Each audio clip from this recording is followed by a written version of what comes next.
Juan Kapitulo 6, versikulo 35. Si Jesus miingon kanila, "Ako mao ang pan nga naghatag sa kinabuhi. Ang muari kanako dili nagayod gutomon, ug ang mutuo kanako dili nagayod uhawon." Ang mga puno Pan sa kinabuhi. maglikon unta sa mong pagtuo ug gagakabi sa pagtuman sa imong mahal nga kasuguan.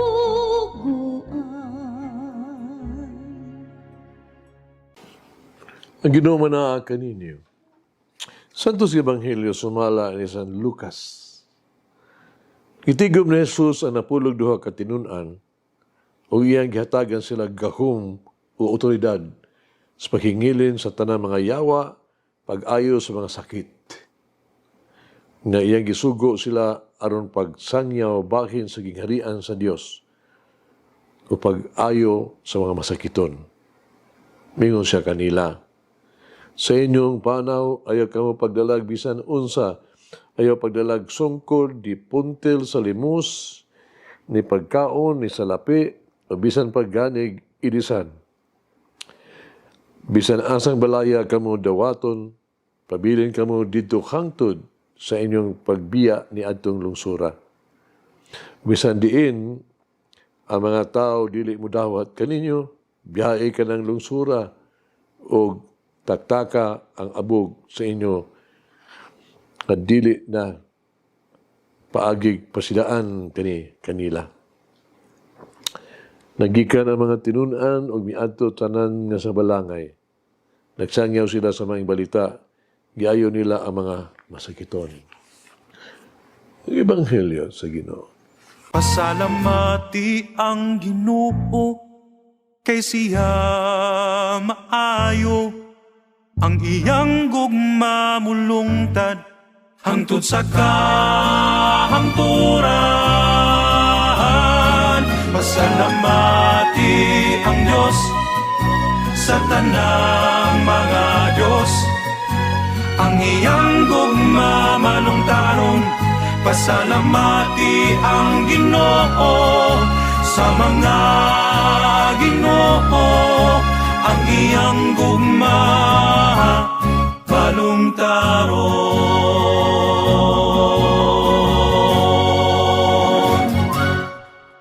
Ang Ebanghelyo karong adlaw usa ka tambag ni alang kanato nga nagtrabaho alang sa Dios. Adunay kitay duha ka tambag. Una, si Jesus nagsulti kanato nga bisan kinsa nga magtrabaho alang sa Dios dili gyud sa katawo nga negosyante. Di negosyo ang trabaho para nato sa Dios. Wala siya dili ta mabalaka kung siya itong makuha. Kinahanglan niyang ibulag ang iyang kaugalingon sa mga komisyon o gikan sa pagtrabaho alang lang kadun siya makuha ng mga butang. Siya magbuhat sa buhat sa Diyos o magrepresentar sa Diyos. Ang iyang mga intereses lamang sa Diyos. Mawala ka lang siya kung unsa ang iyang mahatag, kung unsa iyang mahimo, o kung unsa iyang matuman alang o alang lagyod sa ngalan sa Dios. Wala ni kasapayan ayang kaugalingon kung unsa ang iyang makuha o kung unsa ang iyang mahimo. Andam siya sa paghatag ug dili sa pagpangayo. Siya naaalang sa krus ug dili human alang sa korona sa himaya. Si Jesus lamang ang iyang gisunod. Ug wala siya magtinguha sa mga butang. Umang mga butang ug alas personal nga mga motibo. Ang iyang gibuhat nga mga butang tungod lamang sa Dios. Ug alang kaniya ang Dios lamang ang iyang kausa, ang Dios lamang ang iyang ganti. Ikaduha, sultihan kita ni Jesus, kabisan kinsa gining magtrabaho alang sa Dios, kinahanglan gyud ang iyang concern, di siya mabalaka o makapuliki sa material ng mga butang. Iyang gisugo ang iyang mga tinunan. Ayaw mo pagdala, bisan unsa alang sa panaw, bisan gani sungkod, itawag to sudlanan sa salapi, pagkaon, yung ayaw tugote, ang bisan kinsa magdala sa ikaduhang mga sanina, gani. Di ka din magkaingon kita nga ang mga sumusunod ni Jesus isalig lang sa Dios ug dili sa salapi. Nagsalig siya, kita sila sa providensya sa Dios ug dili sa bisan unsang koneksyon sa mga tao. Nagtuo siya sa gahom sa Dios ug dili sa kagalingon nga abilidad. Gitugyan niya ang iyang kagalingon sa pamaagi sa Dios ug dili sa bisan unsang material nga butang. Nganong ang usa ka sumusunod ni Jesus, dili man angay magdala bisan unsa alang sa panaw. Para nako dunay tulo ka rason. Una, kinitungod kay ang Dios God dili gayud mohunong sa paghatag kanato sa atong gikinahanglan ning kinabuhi. Ang Dios dili gayud mohunong sa pagpaampit kanato kun unsa gayud ang ato ang kinahanglan alang sa atong kaluwasan.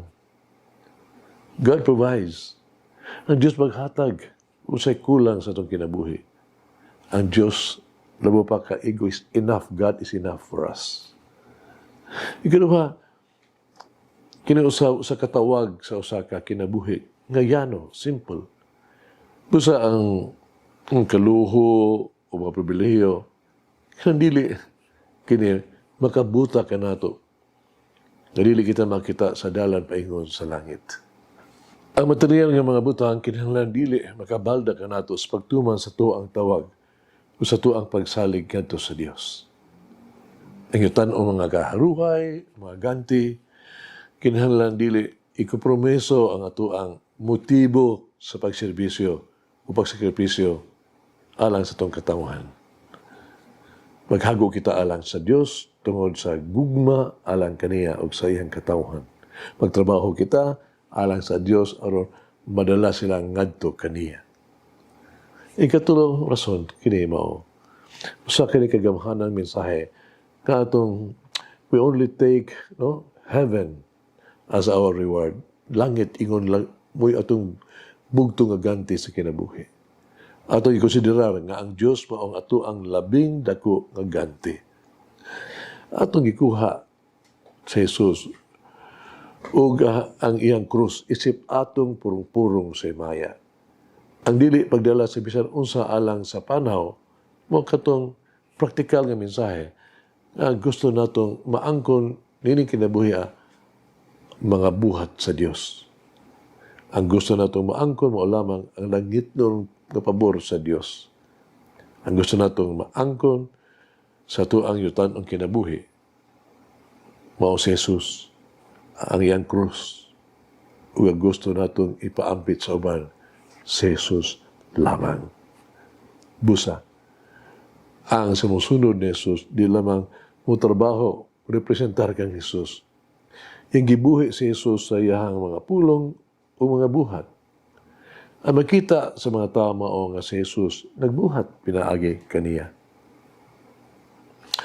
Sugin lang kina sa kabata, paduong na sa eskwelahan, sa pa-eskwela niya. Iyang inahan, aron mahibalaan kung andam na bagayod ang iyang gamit, no? Nangutana. Hain man mo ibutang ang libro. Naa sila sa ako ang backpack, tubag pa sa bata. O kumusta man ang imuhang snacks para paniod to? Ang nagpadayon pa pangutana.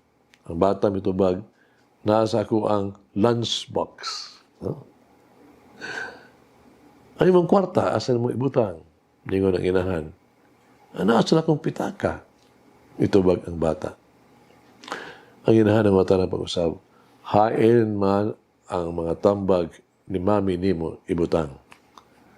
Ang bata, mitudlo siyang ulo. Ningon, akong gitipigan sila sa akong huna-huna. O dili yun makalimtan. Sa katapusan, ang inahan ng utana, hain man sa Jesus, ibutang nimo. Ang bata, mahinamon kayong ingon, sa Jesus, anaa sa akong kasing-kasing. hagit sa kinabuhi. Yun sana ako, pagpakita, pinagi sa akong kinabuhi. Kaya si Jesus mo, ako ang bililhon na kabtangan.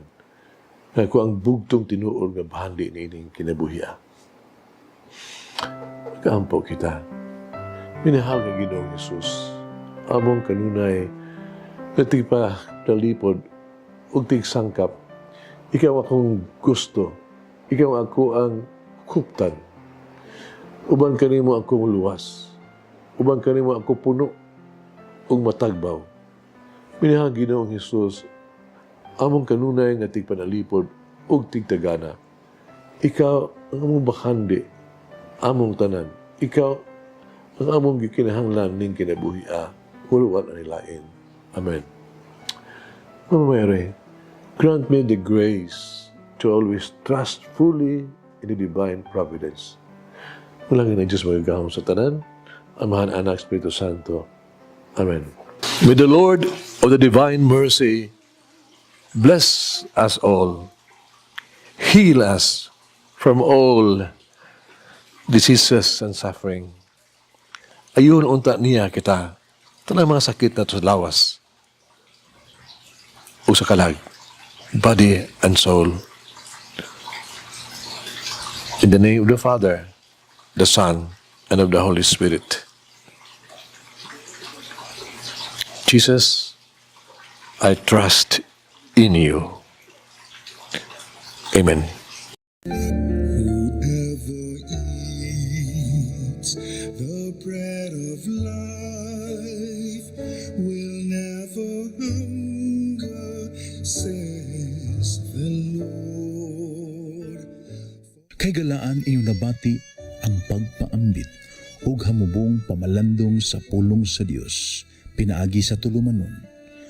Pan sa kinabuhi nga gidumala ni Monsignor Daddy Silva.